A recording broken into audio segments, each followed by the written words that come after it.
Hello ka-organic! Good morning! Welcome to my vlog! Sa mga hindi pa nakasubscribe dyan sa ating YouTube channel, please click like and subscribe na para updated kayo sa next video na i-upload ko. Thank you very much!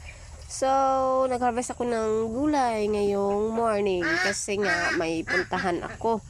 Dalhin ko ito pampasalubong. Ayan, meron akong long beans. Ewan, ilang kilo ito siya lahat. Long beans or batong. Meron ding ang tawag nito, alugbati, may mustasa, may aplan kangkong, ayan, aplan kangkong, and may garlic chives, ayan, garlic chives